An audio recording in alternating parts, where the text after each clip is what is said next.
Good evening, everyone.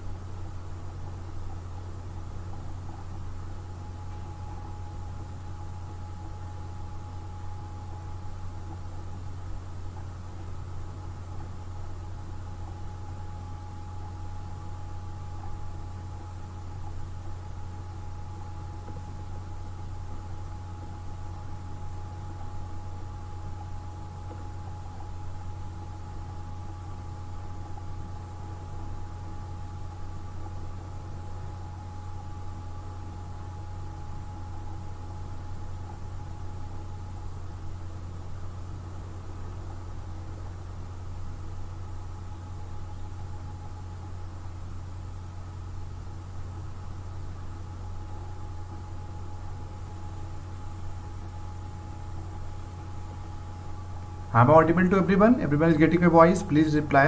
तो हम लोग स्टार्ट कर सकें.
Good evening, everyone.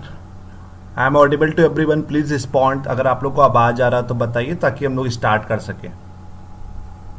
Only 3-4 students have been joined as of now, so we have to wait for the another 2-3 minutes. So other might have also joined because there are many students who have requested to me to extend the time up to the 7 o'clock, but there are some certain issues, so that is the only reasons I am not able to take the class by the 7 o'clock p.m. today.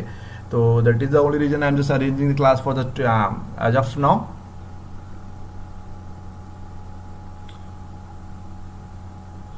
Okay, so once again good evening everyone. आज today we are starting with the UGC Net Commerce का topic हम लोग start करेंगे, and this is again one of the important for the UGC Net Commerce also and Management and Economics. तो हम लोग को पता है कि अभी वाले अटेम्प्ट के लिए मैनेजमेंट और इकोनॉमिक्स का पेपर हो चुका है, even though it is very one of the important topics, and all those student who are planning to appear for the PGT in economics and PGT in commerce also, for all those student also we have a syllabus. तो उसमें कहीं ना कहीं FDI है. तो अब हम लोग बात करते हैं कि what is all about the FDI. आज हम लोग इसमें after this lecture you will be able to understand what is all about the FDI and what are the advantages of FDI, what are the disadvantages of the FDI, and how can we whenever we are planning for entering the new businesses or entering in a new market, then what are the sources and what are the routes are available.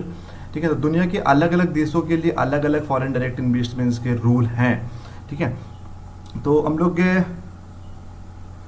हम लोग बात करेंगे कि क्या कैसे FDI एक सरकार कैसे एफडीआई को प्रमोट करता है. और जैसे हम लोग को पता है कि फॉरेन डायरेक्ट इन्वेस्टमेंट्स के लिए we are having the different authorities in across the globe who is actually regulating the foreign direct investment.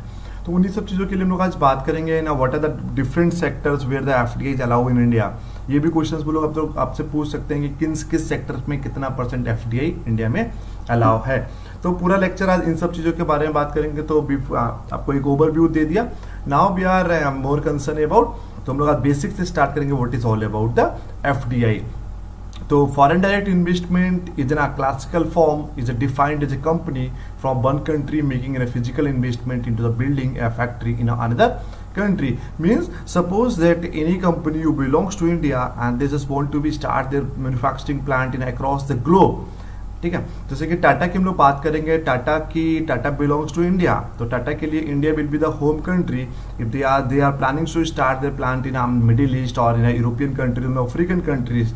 That country suppose अगर साउथ अफ्रीका की बात करेंगे, साउथ अफ्रीका कॉन्टिनेंट्स में एक लेसोथो है, तंजानिया, किसी भी पर्टिकुलर कंट्रीज में, या अमेरिका की हम लोग बात कर रहे हैं। अगर भारत है कोई कंपनी अमेरिका में जाकर प्लांट स्टार्ट करता है तो US will be become the host country और इंडिया की क्या बन जाएगा, होम कंट्री।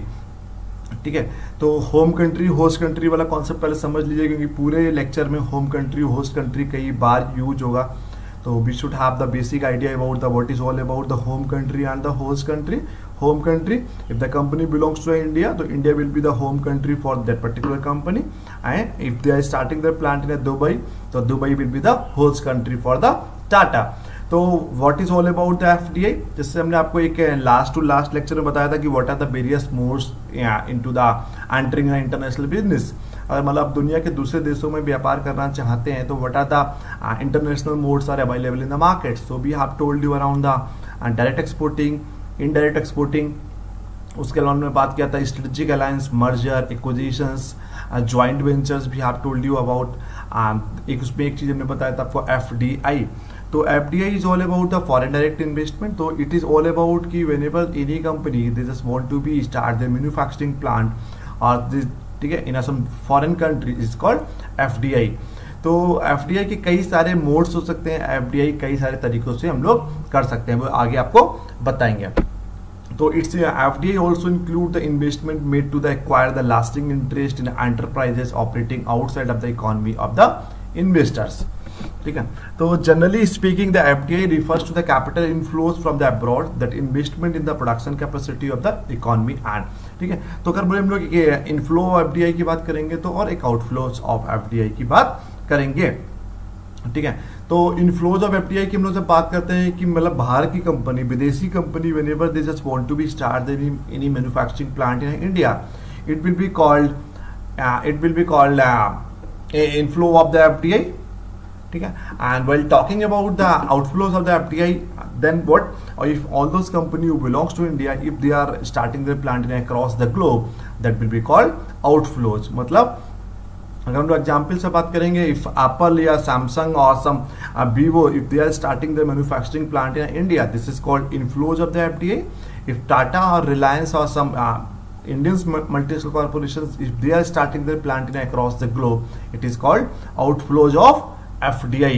ठीक है, तो इसमें क्या है कि usually preferred over other forms of the external finance because they are, तो हम लोग कहीं ना कहीं whenever we are planning for some certain production facilities in across the globe, we will require some certain external finance because without the finance, without the बिना पैसों के, without the capital structure, we will not be able to start any manufacturing plant in across the globe. So that is the only reasons कि whenever we are planning for any FDI, then what we have to do, we will give the more preference for the external finance.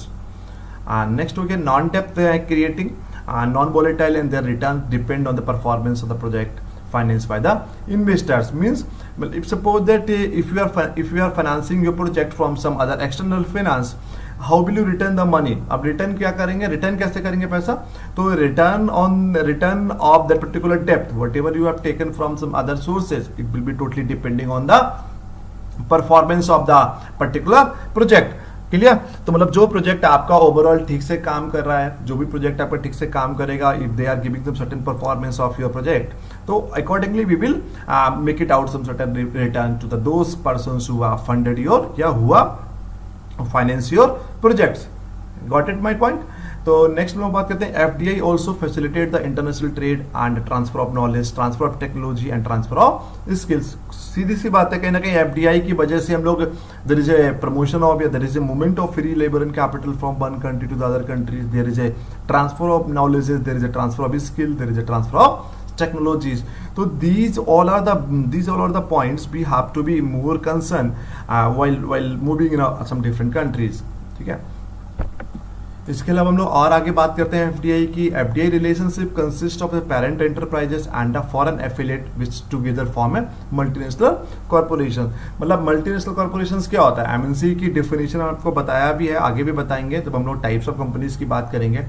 Multinational corporations वही होता है कि suppose that company belongs to India, this is want to be start their production facility या this is want to be sell their product and services in across the globe with the same brand name, whatever the brand name they are using in home country.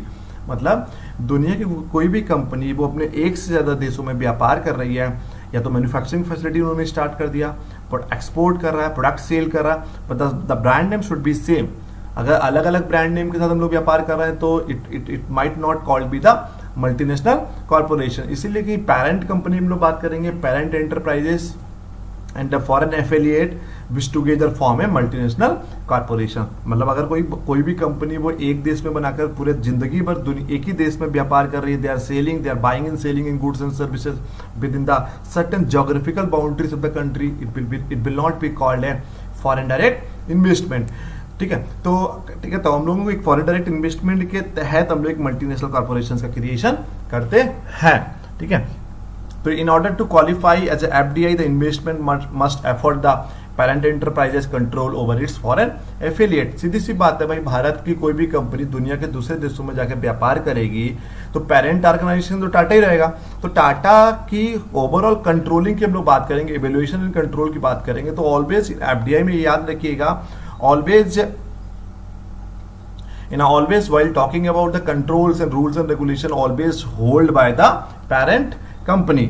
ठीक है, okay, so while talking about in order to qualify the FDI, the investment must afford the parent enterprises control over its foreign affiliate. What Tausif Jafar is asking about, after the pandemic, in which sectors will be directed foreign direct investment in a developing and transition country? Agar we'll talk about the how the business will be impact the pandemic, so while talking about the pandemic in the since last 1 year, अब हम लोग बात करेंगे तो कहीं ना कहीं FDI जो मैक्सिमम डेवलपिंग कंट्रीज और ट्रांजिशन कंट्रीज में जो आएगी, it will B comes in manufacturing sectors. Because हम लोगों ने देखा है जो अभी जो सबसे ज्यादा इम्पैक्ट करा है कहीं ना कहीं सर्विस सेक्टर्स पे बहुत बड़ा इम्पैक्ट पड़ा है। मैन्युफैक्चरिंग तो साथ साथ चलती रही, तो all those companies who are dealing with certain manufacturing industry, certain product, certain tangible product, तो उन लोगों की डेस्टिनेशन मार्केट भी डेवलपिंग कंट्रीज रहेगी, क्योंकि जो टेंजिबल प्रोडक्ट्स होते हैं कहीं ना कहीं वो बहुत ज़्यादा, या प्रोडक्ट वाली जो मैन्युफैक्चरिंग इंडस्ट्रीज पे ऐसे पैंडेमिक या ऐसे कोई भी जो कुछ भी घटनाएं होती है इनका इम्पैक्ट कम पड़ता है। Well talking about the service industry, well talking about the banking industry, well talking about the telecom industry, well talking about the outsourcing industry, airlines industry, tourism industry, तो कहीं ना कहीं आज, क्योंकि जो आज की हम लोग बात करेंगे, what ever the issues is running in the since last 1 year, जो इम्पैक्ट हम लोगों ने जीडीपी पे देखा -23 -24% चला गया, तो ये इसका इम्पैक्ट बहुत लॉन्ग रन तक ही रहेगा। और कहीं ना कहीं जो सर्विस सेक्टर बेस्ड कंपनीज थी, जो आज थी या जो हैं, डेवलपिंग कंट्रीज की बात करें, ट्रांजिशन कंट्रीज की बात करें, हम लोग लीस्ट डेवलप्ड कंट्रीज की बात करेंगे, एलडीसीज की बात करेंगे, या हम लोग डेवलप्ड कंट्रीज की बात करेंगे, they will not target the any countries. तो सर्विस सेक्टर्स कंपनी बहुत कम अब मूवमेंट करेंगी from one country to the other countries. तो कहीं ना कहीं तो जितने भी मैन्युफैक्चरिंग सेक्टर्स हैं, they will grow in next 5 years, because 2 साल 3 साल के लिए पूरा इकोनॉमी एक ब्लॉक हो चुका है। अभी बहुत ज़्यादा इम्पैक्ट नहीं दिख रहा है, कि -23 -24 12 बहुत बड़ी बात नहीं है, बिकॉज पूरा इकोनॉमी शट डाउन था। बट इसका इम्पैक्ट हम लोग बात करेंगे what IMF, international monetary funds are predicting and what world bank are predicting. तो the impact of this particular pandemic for the long term and all those manufacturing industries will be targeting the only developing countries. Service industry target नहीं करेंगे। This is the answer for you Tauseef Zafar. And now we are moving toward the IMF define the control in this case as owning the 10% or more of the ordinary shares or voting power of incorporated firms or equivalent for an unincorporated form. ये हमने international monetary fund के दौरान आपको पढ़ाएंगे, तो यहाँ पर इसको छोड़ दीजिए कि कैसे उसको वोटिंग पावर्स की बात करते हैं, कैसे जो 10% से ज्यादा है 10% से कम है। तो while discussing about the international monetary fund we will discuss about this point. अब हम लोग बात करते हैं कि foreign direct investment is permitted as under the following forms of the investment. हम लोग किस किस तरीके से एफडीआई को परमिटेड करते हैं दुनिया के दूसरे देशों में। तो through the financial collaboration sometimes we might create some certain financial collaboration. हम लोग फाइनेंशियल कोलैबोरेशन के तहत कभी कभार एफडीआई करते हैं दूसरे देशों में through the joint ventures and technical collaborations. Sometimes if suppose that one company belongs to India, they just want to be enter in an international market, तो दुनिया के दूसरे देशों में जाकर व्यापार करना चाहते हैं, तो क्या देखते हैं कि जिस देश में जाना चाहते हैं या whatever the countries are the destination market for the those companies, what they do, वो देखते हैं कि who is the market leader in that concern countries. तो समटाइम हम लोग से है कि one country they might propose some certain joint ventures, ठीक है, तो ज्वाइंट वेंचर के लिए प्रपोज भी कर सकते हैं। तो ज्वाइंट वेंचर की हम लोग बात कर सकते हैं, मर्जर की बात कर सकते हैं हम लोग, एक्विजिशंस की बात कर सकते हैं हम लोग, स्ट्रेटेजिक अलायंस की बात कर सकते हैं हम लोग एफडीआई के तहत, और फाइनेंशियल कोलैबोरेशंस की बात कर सकते हैं। इसके अलावा through the capital market by the euro issues, capital market के तहत भी अभी हम आगे आपको बताएंगे एफडीआई कर सकते हैं थ्रू द प्राइवेट प्लेसमेंट और प्रेफरेंशियल अलॉटमेंट। भाई ये आपको डब्ल्यूटीओ के दौरान पढ़ाया जाएगा आपको। तो बात हम लोग कर रहे थे कि FDI is permitted as under the following forms of the investment. हम लोग किस किस तरीके से एफडीआई दूसरे देशों में कर सकते हैं, उसमें हमको बता दिया। फाइनेंशियल कोलैबोरेशन के साथ कर सकते हैं हम लोग, ज्वाइंट वेंचर कर सकते हैं हम लोग, मर्जर कर सकते हैं हम लोग, एक्विजिशंस कर सकते हैं, capital through the capital market by the while using some certain euros, ठीक है, एंड कुछ हम लोग प्राइवेट प्लेसमेंट्स भी कर सकते हैं कि दूसरे देशों में अपनी कंपनीज के शेयर्स को हमने प्राइवेट प्लेसमेंट कर दिया कंपनी को एमएनसी बनाने के लिए, और sometimes we can do the preferential allotments also, ठीक है। अब हम लोग बात करते हैं व्हाट आर द टू, जो हम लोगों के दो रूट्स हैं कि किस किस तरीके से हम लोग एफडीआई कर सकते हैं। एक ऑटोमेटिक रूट्स होता है, एक हमारा गवर्नमेंट रूट्स होता है। तो there are two routes by which India gets the FDI. अगर हम लोग इंडिया की पर्सपेक्टिव से हम लोग बात करेंगे, because we are sitting at India, तो we will more concern about the whatever the policies are running in India, whatever the policies has been regulated by the Indian governments, ठीक है। तो हम लोग उन्हीं सब चीज़ों की बात करेंगे। तो दुनिया का कोई भी देश भारत में व्यापार करना चाहता है, ठीक है, कोई भी multinational corporation, we have only just two routes, major two routes हैं। इसके अलावा सीआईपीवी की भी हम लोग बात करते हैं, तो उन सब चीज़ों की बात नहीं करेंगे। तो we are more concern about the automatic routes and the governments routes. इसीलिए आप देखेंगे जो एफडीआई का अलाउंस होता है अलग अलग सेक्टर्स के लिए अलग अलग होता है। ऑटोमेटिक रूट्स के लिए sometimes we allow the 100% FDI, government route के लिए हमने 49% अलाउ किया, आगे बताएंगे हम आपको। तो ऑटोमेटिक रूट्स होता है, अगर कोई भी दुनिया की कंपनी भारत में व्यापार करना चाहती है तो दे ऑटोमेटिक रूट की में क्या है, by this route FDI is allowed without prior approval by the government और आरबीआई। मतलब अगर दुनिया की कोई भी कंपनी अगर ऑटोमेटिक रूट से भारत में व्यापार करना आती है,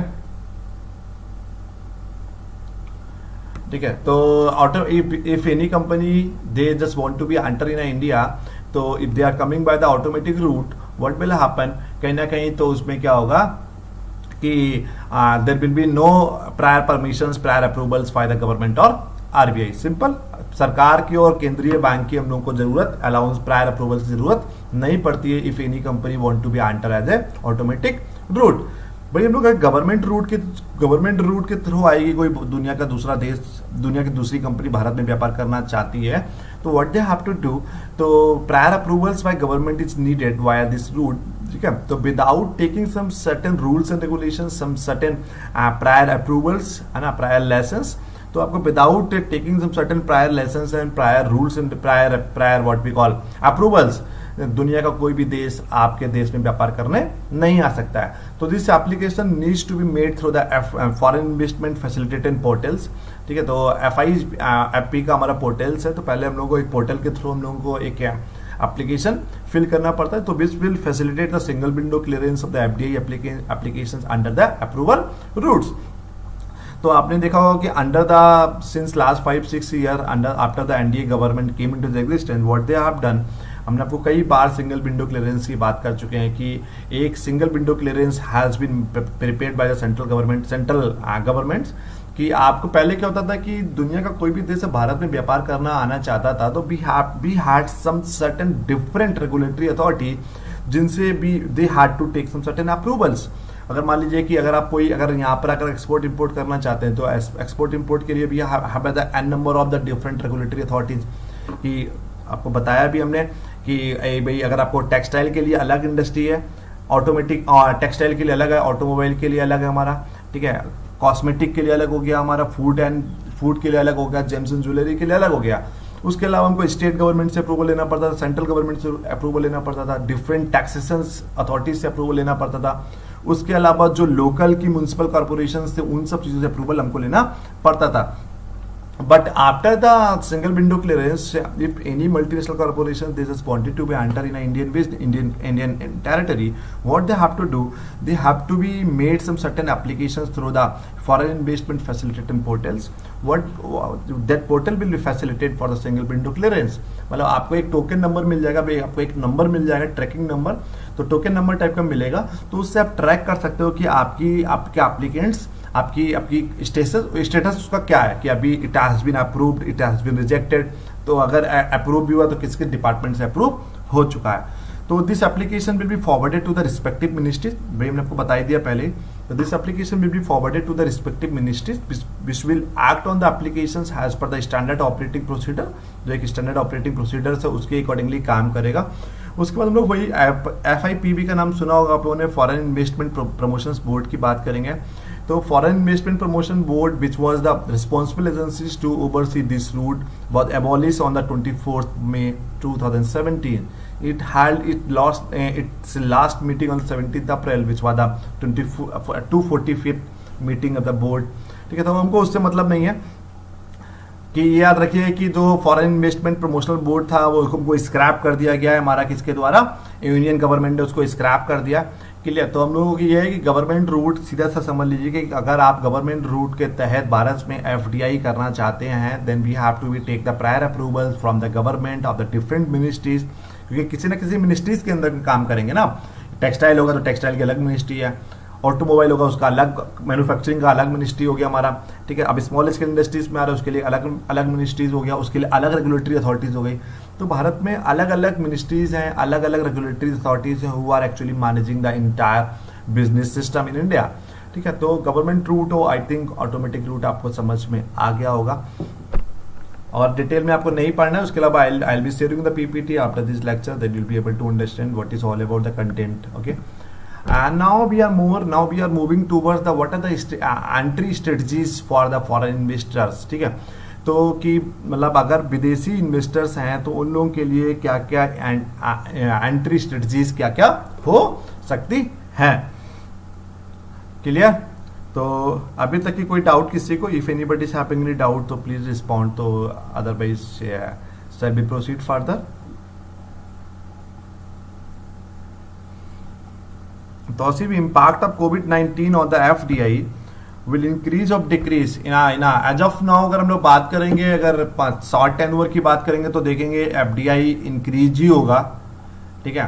और भाई अगर हम लॉन्ग रन की बात करेंगे, आप सर 10 से 20 साल की बात, 30 साल की बात करेंगे हम लोग, लॉन्ग रन में कहीं ना कहीं दुनिया का हर देश FDI को क्या करेगा, कंट्रोल करने की कोशिश करेगा। But in a short term अगर हम लोग 2 साल 3 साल की बात करेंगे तो कहीं ना कहीं there will be promotions of the FDI will be increase in respective sectors.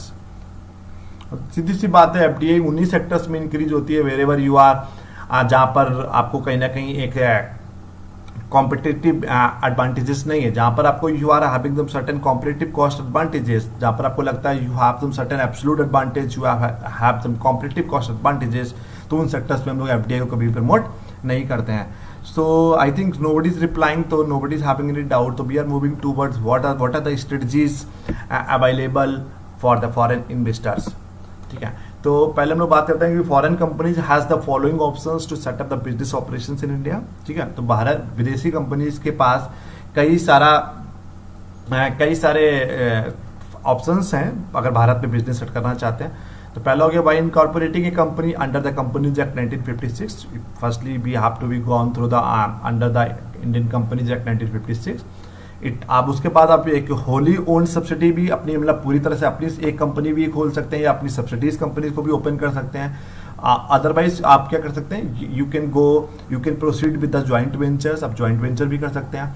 Existing company और new company with the domestic partner, आप या तो अपनी नया कंपनी बना के डोमेस्टिक पार्टनर के साथ व्यापार कर सकते हैं या आप कोई पुरानी एग्जिस्टिंग कंपनी के साथ भी ज्वाइंट वेंचर कर सकते हैं।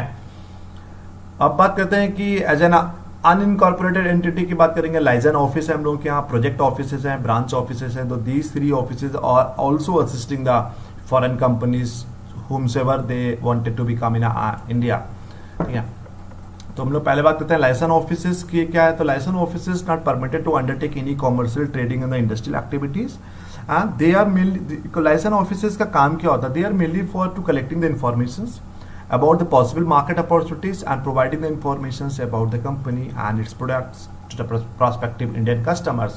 ठीक है, तो लाइसेंस अगर मतलब कोई विदेशी कंपनी लाइसेंस ऑफिसेज के अंतर्गत व्यापार भारत में करना चाहता है तो व्हाट दे विल डू, तो लाइसेंस ऑफिस को अप्रोच करके वो क्या कर सकते हैं, वो एक इन्फॉर्मेशन कलेक्ट कर सकते हैं कि what are the possible market opportunities in India and license office they will provide some certain information about the companies. ठीक है, और कहीं ना कहीं इंडियन कस्टमर के बारे में भी वो लोग उनको बता सकते हैं। प्रांजल हमने आपको बताया 50 बार आपको बता चुके हैं, ज्वाइंट वेंचर होता है A+B=AB। Maruti Suzuki the example of joint venture. Merger में सब 2 कंपनी मिलकर एक नया कंपनी बना लेते हैं। A+B= आइदर A और B, sometime it's C, sometimes क्या most of the time C होता है। तो 2 कंपनी मिलकर एक कंपनी बना लेते हैं, अलग तीसरी कंपनी बना ली, उसको C मतलब नया नाम देकर उसको मर्जर बोलते हैं। ज्वाइंट वेंचर्स में दोनों कंपनी का नाम चलता रहता है, जैसे हीरो होंडा था, अब नहीं है, अभी भी PNB मेटलाइफ है, टाटा डोकोमो था, ठीक है, तो ऐसे नोकिया सीमेंस हो गया। ठीक है, तो ऐसे बहुत सारी कंपनी जिनका ज्वाइंट वेंचर था, मर्जर में 2 कंपनी मिलकर एक कंपनी मर्ज हो गई। तो लाइसेंस ऑफिस का काम और क्या होता है, acting as a communication channel between the partner companies with the Indian companies. मतलब तो कहीं ना कहीं लाइसेंस ऑफिसेज या license offices are playing the role of the mediator between the parent company and the Indian companies. ठीक है, उसके अलावा it also can promote the export import to India and also facilitate the technical and financial collaborations between the parent companies, group companies and companies in the India, and they are also providing the approvals for establishing a license offices in India is granted by the RBI। तो licence office कहीं ना कहीं mediator का role play करते हैं आपको finance provide कराने के लिए, एक मार्केट की अपॉर्चुनिटीज में क्या कौन कौन सेक्टर्स में मार्केट में अपॉर्चुनिटीज हैं उन सब चीज़ों के लिए। उसके अलावा भी और भी कई सारे जरिए हैं, उन और भी कई सारे चीज़ों के लिए हमारा लाइसेंस ऑफिस काम करता है। जैसे कि आपको एक्सपोर्ट इंपोर्ट के बढ़ावा की बात करेंगे, हम लोग टेक्निकल कोलैबोरेशंस की बात करेंगे, फाइनेंशियल कोलैबोरेशंस की बात करेंगे। एक जो पेरेंट कंपनी कौन है, जो बाहरी कंपनी है, और with the collaboration with the Indian companies, वो लाइसेंस ऑफिस का काम हो गया। दूसरा हमारा बात हो गया प्रोजेक्ट ऑफिसर। प्रोजेक्ट ऑफिस कैसे फॉरेन इन्वेस्टर्स को प्रमोट या फॉरेन इन्वेस्टर्स को फैसिलिटेट करते हैं। तो through the project offices general permissions to the foreign entity to establish the project site offices. ठीक है, तो कहीं ना कहीं जो प्रोजेक्ट ऑफिसेज के तहत अगर आप आओगे, प्रोजेक्ट ऑफिसेज के थ्रू आओगे, तो प्रोजेक्ट ऑफिसेज क्या करता है, कहीं ना कहीं आपको टेम्परेरी एक साइट ऑफिसेज खोलने की परमिशन दिला देता है।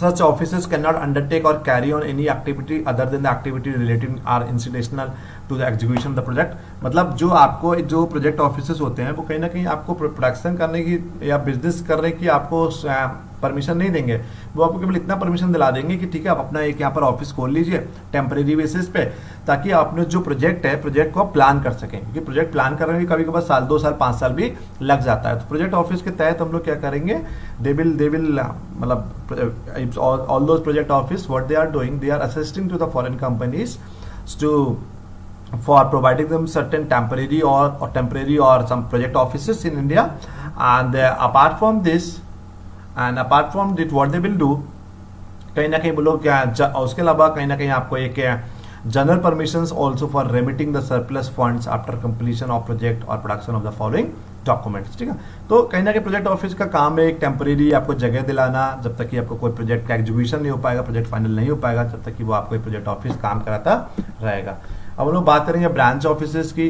तो ब्रांच ऑफिसेज की बात करेंगे तो foreign companies engage in a manufacturing and trading activities abroad are allowed to set up the branch offices in India for specified purposes. होता नहीं कभी कभार एक कंपनी दुनिया के कई सारे देशों में ब्रांचेस अपनी खोल लेती है, तो जो foreign companies engage in manufacturing and the trading activities abroad are allowed to set up the branch office in India. मतलब कोई भी दुनिया की कंपनी है वो अपनी मैन्युफैक्चरिंग कर रही है, ट्रेडिंग कर रही है, they can open their branches in India also.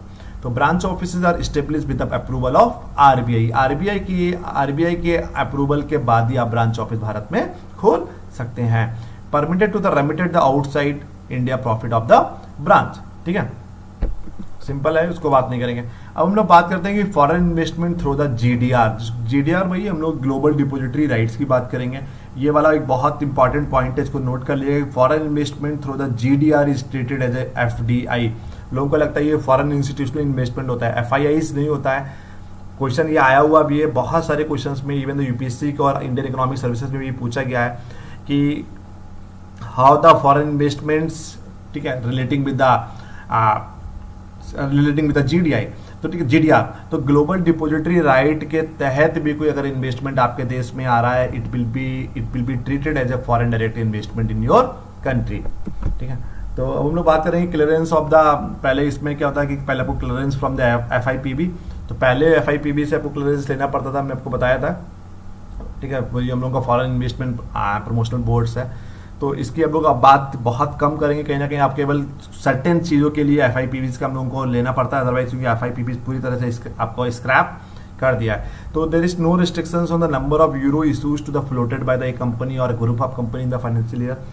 कुल मिला के सिंपल समझ लीजिए, टेक्निकली नहीं जाना, ये आपके सिलेबस का पार्ट भी नहीं है, इससे पूछा भी नहीं गया, लेकिन ये वैसे आपको के लिए और अंडरस्टैंडिंग के लिए आपको ये बताया जा रहा है कि आपको क्या है कि कहीं ना कहीं एक कितने भी यूरो आप एक सर्टेन देश में जाके इशू कर सकते हैं, उसके लिए कोई भी एक सर्टेन लिमिटेशंस कुछ भी नहीं है। ठीक है, अब हम लोग बात करेंगे use of the GDR. GDR का ग्लोबल डिपोजिटरी राइट्स का यूज क्या होता है। तो इसमें आप नोट कर लीजिए, हम लोग ये आपको एडीआर और जीडीआर के दौरान, इंटरनेशनल फाइनेंशियल मार्केट के दौरान आपको पढ़ाया जाएगा अच्छे से। अभी आप जीडीआर के यूजेस देख लीजिए। Financing the capital goods import, उसके लिए जीडीआर का यूज होता है। Capital expenditure including the domestic purchase और इंस्टॉलेशन ऑफ प्लांट। आपको कोई कैपिटल एक्सपेंडिचर करना है, किसी दूसरे देश में डोमेस्टिक परचेज करना है, इंस्टॉलेशन ऑफ प्लांट करना है, वहां पर आपका ये यूज होगा। जीडीआर प्रतिमा होता है ग्लोबल डिपोजिटरी राइट्स। ठीक है, तो जीडीआर और एडीआर एक, हम लोग जीडीआर और एडीआर के तहत मार्केट से पैसा रेज करते हैं। जैसे भारत में ट्रेजरी बिल्स होता है, ऐसे ही दुनिया की बहुत सारी बैंक्स, इंटरनेशनल बैंक्स और इंटरनेशनल इंस्टीट्यूशंस क्या करते हैं, हम लोग जीडीआर को इशू करते हैं, ग्लोबल डिपोजिटरी राइट्स। आपको ये पूरा बताएंगे इंटरनेशनल फाइनेंशियल मार्केट के दौरान, बहुत डिटेल में जीडीआर की बात करेंगे। तो अभी केवल समझ लीजिए, ग्लोबल डिपोजिटरी राइट्स एक मार्केट से पैसा रेज करने के लिए हम लोग जीडीआर का इशू करते हैं। ठीक है, अब हम लोग बात कर रहे हैं कि इक्विपमेंट एंड बिल्डिंग खरीदने के लिए जीडीआर का इशू होगा। इन्वेस्टमेंट इन सॉफ्टवेयर डेवलपमेंट के लिए हम लोग जीडीआर का इशू करेंगे। ठीक है, तो वही है कि प्रीपेमेंट ऑफ द, ये कुछ चीजें आप इसको नोट कर लीजिएगा, बहुत डिटेल में नहीं जाना है। अब बात करते हैं वाई एफडीआई। एफडीआई हम लोग क्यों करते हैं, what are the rules, what are the benefit of the foreign direct investment. अभी एडवांटेज और डिसएडवांटेज की बात भी करेंगे। अभी वाई एफडीआई पहले हो गया, gain A foot hold in a new geographical market. जब हम लोग दुनिया के दूसरे देश में जाकर बिजनेस करना चाहते हैं, we just want to be acquire the new market, हम लोग अपने मार्केट शेयर बढ़ाना है, अपने बिजनेस का एक्सपेंशन करना है, तो that is the only reason we have to be go for the foreign direct investment. FDI इसलिए करते हैं। उसके अलावा increase of firms global competitiveness in the positioning. भाई ग्लोबल कॉम्पिटिटिवनेस बढ़ाना है आपको, और कहीं ना कहीं अपने अपने ब्रांड की पोजिशनिंग करना है। आप चाहते हो कि दुनिया से ज्यादा लोग आपके ब्रांड को जाने। तो just because of to increasing the global competitiveness of your product and services and increasing the brand positioning and the product positioning of your product and services, उसके लिए भी हम लोग एफडीआई करते हैं। एफडीआई के तहत हम लोग it's also fill gap in a company product line in a global industry. ठीक है, तो कहीं ना कहीं हम लोग ग्लोबल इंडस्ट्रीज में जो गैप्स होते हैं उनको कंपनी प्रोडक्ट लाइन्स, ठीक है, तो fill gaps in company product line in a global industries. ठीक है, तो कहीं ना कहीं हम लोग प्रोडक्ट लाइन के जो गैप्स हैं उनको फिल करने का कोशिश करते हैं फॉरेन डायरेक्ट इन्वेस्टमेंट के तहत। Reduce the cost in area such as R&D, production and distribution. जिससे हमने आपको कल बताया था, फॉरेन डायरेक्ट इन्वेस्टमेंट करने का सबसे बड़ा मुद्दा होता है, जो हमने कल आपको डेविड रिकॉर्डो की थ्योरी पढ़ाई थी, कॉम्पिटिटिव कॉस्ट एडवांटेज। हम लोग सस्ता रिसर्च एंड डेवलपमेंट, सस्ता प्रोडक्शन, सस्ता लेबर, सस्ता मशीन, मतलब होता नहीं कि मतलब अपने प्रोडक्ट की ओवरऑल प्रोडक्टिविटी को बढ़ाना चाहते हैं, प्रॉफिट को बढ़ाना चाहते हैं, इसलिए हम लोग एफडीआई करते हैं। हमने आपको कल बताया था हम लोगों को दुनिया के उस देश में जाकर व्यापार करना चाहिए where the overall cost of factor production is minimum. जिस देश पे दुनिया में सबसे कम कॉस्ट ऑफ प्रोडक्शन आ रही है, we should target the only those countries. अब हम लोग बात करते हैं कि what are the factors required to attract the FDI. कौन कौन से फैक्टर्स हैं जो एफडीआई को अट्रैक्ट करते हैं। पहला भाई हो गया low cost but qualified educated skilled labour pool. देखिए ना, भारत में दुनिया की सारी कंपनी बिजनेस करना क्यों चाहती है, कहीं ना कहीं यहाँ पर लो कॉस्ट, सस्ते दामों में, सस्ते कम पैसों में क्वालिफाइड एजुकेटेड इंसान मिल जाता है due to the high population, due to the certain other factors also. कहीं ना कहीं एम्प्लॉयमेंट की अपॉर्चुनिटीज भारत में उतनी ज़्यादा नहीं है और भारत की कंपनियां उतने एम्प्लॉयमेंट नहीं दे पा रही हैं, तो कहीं ना कहीं इसके चक्कर में दुनिया के दूसरे देश भारत में प्लांट स्टार्ट करते हैं ताकि उनको कहीं ना कहीं लो कॉस्ट के लोग और बट क्वालिफाइड लोग मिल जाते हैं। ठीक है, तो एक ये फैक्टर है एफडीआई का। दूसरा क्या, लॉन्ग टर्म मार्केट पोटेंशियल और yield greater than the can be achieved the domestically. भाई एब्सोल्यूट कॉस्ट एडवांटेज की बात कर रहे हैं हम। कभी कभी हमको लगता है कि अपने देश में प्रोडक्शन करेंगे तो उतना प्रोडक्टिविटी नहीं आएगी, तो बट अगर विदेश में करेंगे, जिस देश में या फॉरेन, हम लोग एफडीआई इसलिए करते हैं दूसरे देशों में जहां पर हमको लगता है प्रोडक्टिविटी ज्यादा आएगी, तो yield is greater than it can be the achieved domestically. हमको ओवरऑल कहीं लगता है कि प्रोडक्टिविटी ज्यादा आएगी, ठीक है, फॉरेन मार्केट्स में पोटेंशियल ज्यादा है, तो that might also reasons to attract the FDI. R and D research and development की बात कर रहे हैं प्रतिमा, रिसर्च एंड डेवलपमेंट। ठीक है, तो रिसर्च एंड डेवलपमेंट दुनिया के अलग अलग देशों के, ठीक है, तो रिसर्च एंड डेवलपमेंट उनको पता है कि तुम लोग रिसर्च एंड डेवलपमेंट करते हैं। फिर एक्सेस टू नेचुरल रिसोर्सेज, तो दुनिया के अलग अलग देशों में अलग अलग नेचुरल रिसोर्सेज हैं, आपको अपना प्रोडक्ट नेचुरल रिसोर्सेज के अकॉर्डिंगली भी बहुत ज़्यादा इम्पैक्ट करता है, तो हम नेचुरल रिसोर्सेज को एक्सेस करने के लिए एफडीआई करते हैं। ज्योग्राफी पता ही है, stability of the economic and political environment, हमने आपको पिस्टल के दौरान, मार्केटिंग एनवायरनमेंट के दौरान ये बहुत डिटेल में पढ़ाया आपको हमने। जिस देश में कहीं ना कहीं इकोनॉमिक स्टेबिलिटी है, पॉलिटिकल एनवायरनमेंट बहुत अच्छा है, तो हम लोग ऐसे देश में भी उसका बेनिफिट लेने के लिए भी एफडीआई करते हैं। अब बात आता है what are the advantages of FDI and what are the disadvantages of FDI. तो एडवांटेज क्या है, लाभ क्या है, इसके बेनिफिट्स क्या है। Increase in the domestic employment, drop in unemployment. सीधी सी बात है, बाहर की कंपनी जब आपके देश में व्यापार करेगी तो कहीं ना कहीं रोजगार का साधन बढ़ेगा, तो there will be increase in the domestic employment, ठीक है, और कहीं ड्रॉप इन अनएम्प्लॉयमेंट, बेरोजगारी कम होगी, रोजगार के साधन बढ़ेंगे। इन्वेस्टमेंट इन नीडेड इंफ्रा, तो कहीं ना कहीं जो इंफ्रास्ट्रक्चर जो आपके देश में इंफ्रा है वो आपका उसमें इन्वेस्टमेंट बढ़ेगा, तो कहीं ना कहीं आपका इंफ्रा डेवलपमेंट होगा, रोड्स बनेगी, एयरपोर्ट्स बनेंगे, हाईवेज बनेंगे। ठीक है, positive influence the balance of payment, पता ही है, हमने आपको बताया बैलेंस ऑफ पेमेंट के दौरान, अभी आगे और बताएंगे आपको। जैसे कि बैलेंस ऑफ पेमेंट का जो कैपिटल अकाउंट होता है उसमें हमने बात की कि बैलेंस ऑफ पेमेंट का कैपिटल अकाउंट सरप्लस में कब जाएगा, जब आपका इनफ्लोज ऑफ एफडीआई होगा। जितना ज्यादा आपके देश में एफडीआई आएगा उतना ज्यादा आपके लिए फायदा है, there will be a surplus capital account, तो आपका बैलेंस ऑफ पेमेंट इंपैक्ट करेगा एफडीआई के चक्कर में। उसके बाद new technology and know how transfer, technology transfer होगी, नया नया टेक्नोलॉजी आपके देश में आएगा, उसको कैसे यूज करना है, कैसे अप्लाई करना है।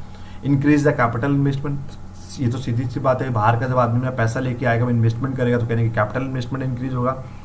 उसके अलावा targeted regional and sectoral development, आपकी रीजनल मार्केट डेवलप होगी, सर्टेन सेक्टर डेवलप होंगे, जिस सेक्टर्स में आपको लगता है कि एफडीआई के अलावा नहीं है, जिस सेक्टर्स में आपको लग रहा है लैग कर रहे हैं, आपको लग रहा है आपकी कंपनी उस सेक्टर्स को ग्रो नहीं करा पा रही है, उन सेक्टर्स में एफडीआई अलाउ करा के बाहर की कंपनी अपने देश में बुला सकते हैं, ताकि उन सेक्टर्स का भी डेवलपमेंट होगा, रीजनल डेवलपमेंट्स भी होंगे।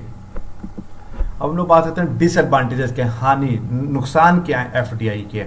पहला हो गया industrial sector dominance in the domestic market. Simple सी बात है भाई, जब विदेशी कंपनी आपके देश से बहुत ज्यादा आ जाएगी, कहीं ना जो आपकी डोमेस्टिक मार्केट होगी, अनऑर्गेनाइज मार्केट होगी, वो इम्पैक्ट करेगी। इसीलिए हमने आपको बता भी है, आपको बताते भी है कई बार कि भारत में जो रिटेल सेक्टर्स में 100% एफडीआई इसीलिए नहीं आ रही है कि भारत में अभी भी 85-86% कहीं ना कहीं अनऑर्गेनाइज सेक्टर है। तो ज़्यादा शॉपिंग मॉल्स आपके देश में आ जाएंगे, ऑर्गेनाइज मार्केट बहुत बढ़ेगी, रिटेल बड़ी बड़ी मल्टीनेशनल कॉर्पोरेशन रिटेल बिजनेस में आएंगी, तो नॉर्मल किराना शॉप्स हैं वो कहीं ना कहीं खत्म हो जाएंगी, अनऑर्गेनाइज सेक्टर बिल्कुल खत्म हो जाएगा। तो ठीक है, तो कहीं ना कहीं आई के जो बड़ी बड़ी कंपनीज के चक्कर में डोमेस्टिक मार्केट हमारा इम्पैक्ट करता है। Technological dependency on the foreign technology sources, कभी कभार क्या होता है, हम लोगों की टेक्नोलॉजिकल डिपेंडेंसी बहुत बढ़ जाती है। हम लोग हर छोटी छोटी टेक्नोलॉजी के लिए विदेशी टेक्नोलॉजी पर डिपेंड रहना पड़ता है। Disturbance of the domestic economic plans in favour of the FDI directed activities.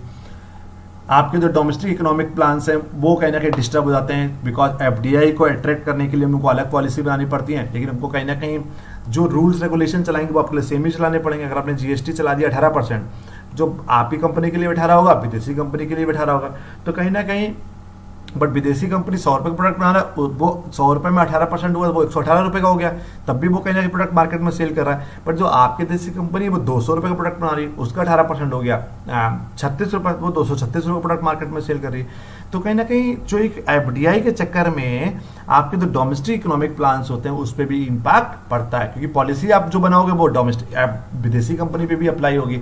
तो कहीं ना कहीं हम लोगों को विदेशी कंपनीज को भी ध्यान में रख के ऐसी पॉलिसी बनाते हैं, तो कहीं ना कहीं there is some certain disturbance on the domestic economic plans.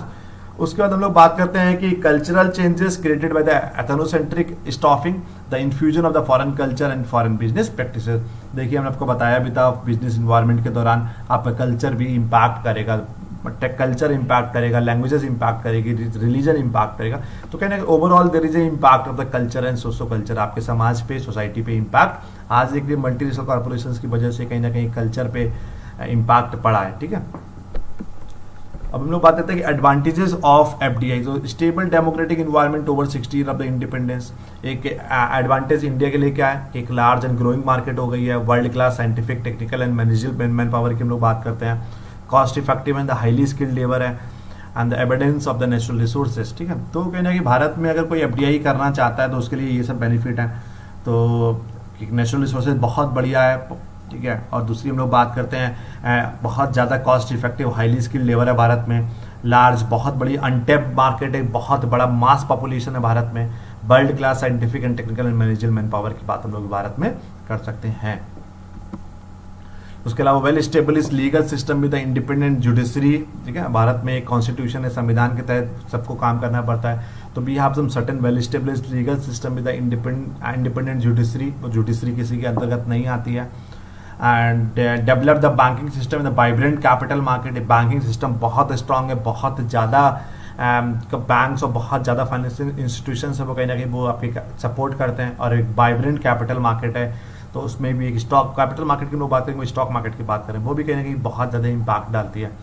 India among the top 3 investment hot spot and one of the fastest growing economies in the world. हमने बताते हैं, आपको कई बार बता चुके हैं, दुनिया के लिए टॉप 3 इकोनॉमीज में आता है इन टर्म्स ऑफ द बात करते हैं हम लोग के ड्रीम मार्केट। दुनिया की हर कंपनी चाहती है कि भारत में आकर बिजनेस स्टार्ट करें, because India have a population of the 135 crore, 130-135 crore की पॉपुलेशन है। उसके अलावा दूसरा मुद्दा ये है कि अमीर भी बहुत ज़्यादा है यहाँ पर, गरीब भी बहुत। कहीं ना तो if you are coming with the skimming strategy, even though you will get some certain success in India, और else you are coming in some penetration strategy, तो गरीब भी भारत में बहुत है। तो लो कॉस्ट प्रोडक्ट मार्केट में सेल कर रहे हैं तो भी you will get some certain success, and if you are selling some high cost product, even though you are able to get the success in Indian market.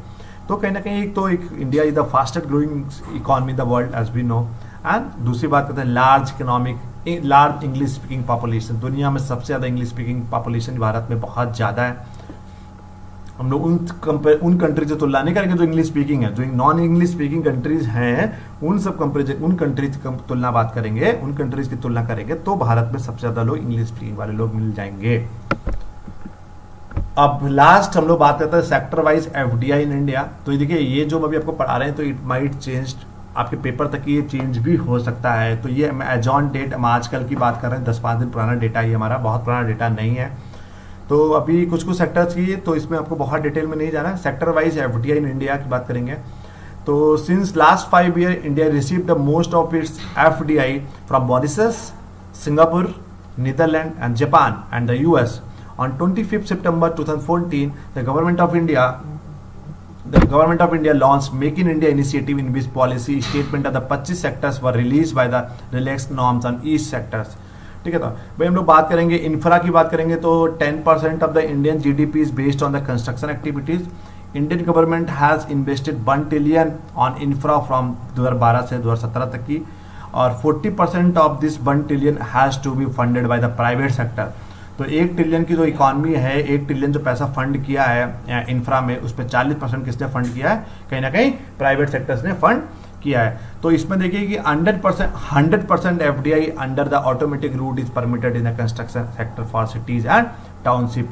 तो दुनिया का कोई भी देश भारत में इंफ्रा के बिजनेस में आना चाहता है, सिटीज को डेवलप करना है या टाउनशिप को डेवलप करना है, तो भारत में 100% एफडीआई ऑटोमेटिक रूट से अप्लाई है। ठीक है, तो 100% हो गया। ऑटोमेटिव की बात करेंगे तो FDI in automatic sector was increase by the 89% between the April 2014 से फरवरी 2015। India is the 7th largest producer of the vehicles in the world which 25.5 million vehicles annually. तो 100% FDI is permitted in this sector bye automatic route. ठीक है, तो यहाँ इस sectors में भी भारत में 100% एफडीआई अलाउ है ऑटोमेटिक रूट के तहत। भाई फार्मा की बात करेंगे तो फार्मा में 74% है, तो इसको पीपीटी आप देख लीजिएगा, वो ज़्यादा अच्छा रहेगा। तो Indian pharmaceutical market is 3rd largest in terms of the volume and 13th largest in terms of the value. Indian pharma industry is expected to grow at 20% compound annual growth rate from 2015 से 20, और इस sector में 74% FDI, 74% FDI allow है। वही services की बात करेंगे तो FDI in service sector was increase by two 46% in 2014-15। It is around $1.88 billion in 2017। ठीक है, तो इसमें 26 से 49% तक की अलाउ है। 26%, इसको 26% था, अब 49% कर दिया है। तो भारत में सर्विस सेक्टर्स में 49% तक की एफडीआई अलाउ है।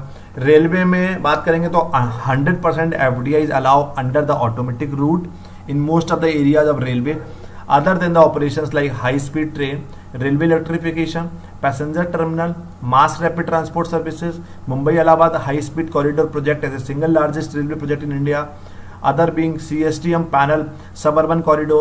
Foreign investment more than the 90,000 crore is expected to this project so far.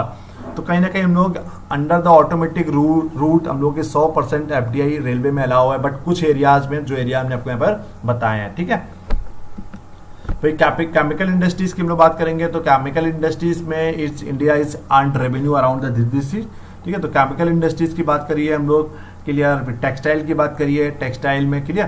तो और उसके बाद टेक्सटाइल में 91% तक की भारत में एफडीआई अलाउ है। एयरलाइंस में फॉरेन इन्वेस्टर्स इज शेड्यूल्ड और रीजनल एयर ट्रांसपोर्ट सर्विसेज और domestic scheduled passenger airlines permitted to the 100%। हवाई जहाज के बिजनेस में 100% तक की एफडीआई अलाउ है।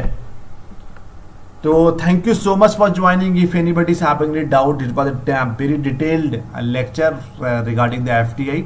तो अगर आप लोगों को कोई भी दिक्कत हो, कोई भी डाउट हो, तो प्लीज़ पूछ लीजिएगा। आपको नोट्स, जिसको भी नोट्स की जरूरत है, हम लोग का व्हाट्सएप का ग्रुप बना हुआ है, तो I will be sharing the notes of this particular things on that particular group. तो thank you so much for joining. If anybody is having any doubt, they may ask through the WhatsApp. Thank you so much.